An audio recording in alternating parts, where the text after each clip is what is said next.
We like to believe that expertise leads to certainty, that problems have solutions, and that these solutions are clear, measurable, and actionable. Some fields, physics, engineering, enjoy a privileged status, framed as custodians of real knowledge. Meanwhile, the so-called softer sciences are viewed as an unruly mess of speculation, as though quantifying economic collapse is more legitimate than understanding why people panic. But the greatest illusion of all? The belief that anyone truly knows what they are doing. The deeper issue? The world is chaos, and every single person offering an answer is either naive or lying. Political leaders tell us they have solutions. Experts draft policies. Legislators sign bills. And yet, results rarely match intentions. The 2023 decision to forgive a portion of student loans in the United States was hailed as a corrective measure, a definitive fix to a crippling debt crisis.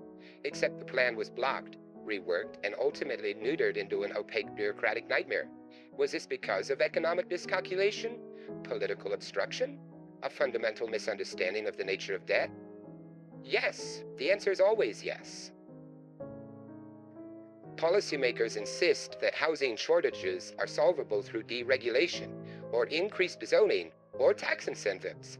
Economists will write glowing reports about how market forces will naturally correct for scarcity. Meanwhile, rents rise, homelessness increases, and homes are bought in bulk by hedge funds faster than they can be built. The paradox? Every proposed solution contradicts another, each expert arguing past one another with the unwavering confidence of a magician sawing a woman in half. We are meant to be impressed, even as we see the wires. Political scientists and historians have long tried to discern the rhythms of governance. Revolutions, collapses, the rise and fall of empires, it should all be decipherable given enough data. Yet in the 2024 US election, single-issue voters on Israel and Palestine demonstrated that cognitive dissonance isn't just a byproduct of ideological commitment, but a requirement. Consider the voter who champions fiscal conservatism, railing against government spending, waste, and inefficiency, yet advocates for billions in foreign aid to Israel, justifying it as necessary strategic investment. Meanwhile, a self-identified progressive, once vocal in opposition to military interventions and unconditional foreign aid, suddenly rationalizes continued funding for security operations that mirror the very policies they previously condemned. The result? A political landscape where consistency is irrelevant. Instead, belief becomes contingent on partisanship, and ideological purity takes a backseat to the ability to rationalize contradictions. The discourse transforms into a series of rehearsed arguments, each tailored to preserve an illusion of coherence while navigating an inherently incoherent reality. When solutions fail, when predictions fall apart, those in power need a fallback plan.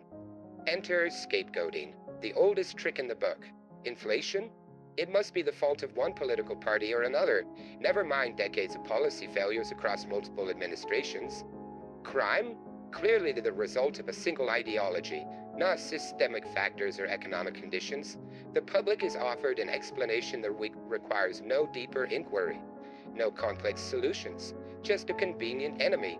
And conveniently, the enemy is always the group least able to defend itself. This reflexive distrust is reinforced by another illusion, meritocracy. We tell ourselves that the most capable individuals naturally rise to the top, that those in power must possess unique competence. The success is an objective indicator of worthiness.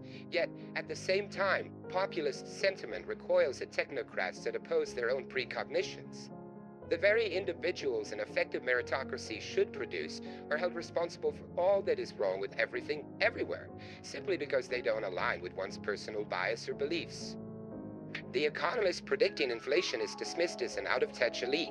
The climate scientist warning of catastrophe is accused of pushing an agenda.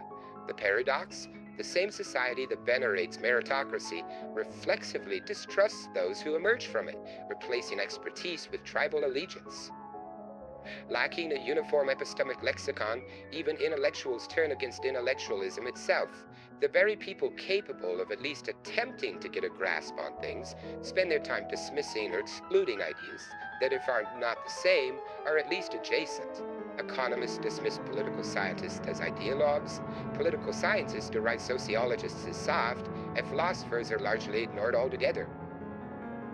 In such an environment, complexity is an obstacle rather than the necessity of reasoning, and reductive scapegoating becomes a shortcut to influence public sentiment. The elite, regardless of their field, know this well. Blame is currency, and certainty is manufactured not by understanding, but by the ability to dictate the terms of discourse.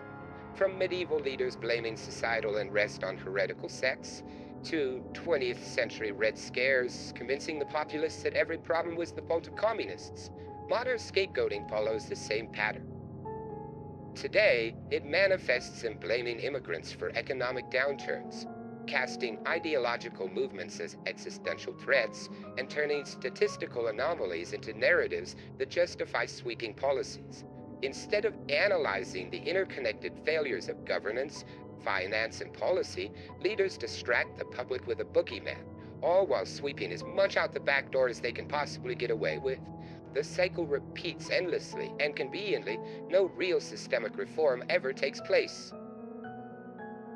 So, the next time someone tells you they have the answer, ask them how often these proclamations have actually panned out. Then ask why, in a world of infinite complexity, they are so confident in their tidy explanation.